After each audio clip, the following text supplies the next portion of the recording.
সব চুরি হয়েছে ভোট, পঞ্চায়েতের ভোট। এখন আমরা ভোট দেবো ভিক্টরকে, ভিক্টর ছাড়া ভোট আমরা কাউকে দেবো না। রাজ্য সরকার আমাদেরকে একদিক দিয়ে টাকা দিচ্ছে, কিষাণ বন্ধু, তারপরে লক্ষ্মী ভাণ্ডার, কন্যাশ্রী, সাইকেল হাবি সাবি দিচ্ছে। আবার অন্যদিক দিয়ে বছরে একটা কিষাণ যার 5 বিঘা জমি, ওর কাছ থেকে 40,000 টাকা নিচ্ছে। কিসে নিচ্ছে? ডিজেল, খাদ, ইউরিয়া, সাহার যত আছে ইত্যাদি সব জিনিস থেকে পয়সা বের করছে। কংগ্রেস হবে, কংগ্রেস। আচ্ছা ভিক্টর ছাড়া নেতা নাই এখানে, আচ্ছা আচ্ছা। ভিক্টরকে ভোট দেবো। দেখেন, আমাদের এখানে এখন তো হাওয়া চলছে হচ্ছে কংগ্রেস। মানে সমাজের ভিতটা কি, যদি শিক্ষা না থাকে তাহলে কি সমাজ গঠন করা সম্ভব? আমরা তো আগেকার দিনের মতোই হয়ে গেলাম।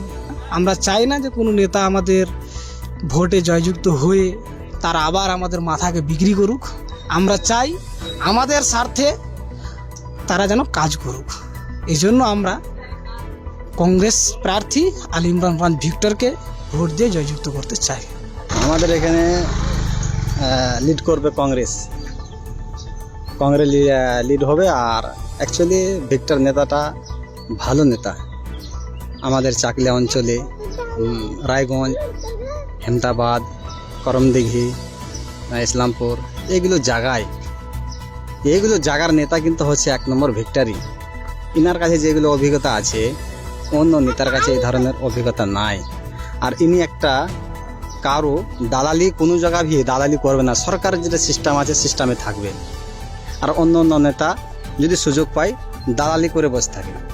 টিএমসি লোক দালাল, যেখানে সেখানে দালাল, যেখানে যাব ওখানে দালাল, থানা যাব তাও দালাল, হাসপাতাল যাব দালাল, তারপরে তোমার যেখানে যাব কোর্ট কাছারি যেখানে যাবো সব দালাল। ওই জন্য আমরা ভিক্টরকে ভোটটা দেওয়া যাবে, এখানে কাহাকেও ভোটটা দেওয়া যাবে না।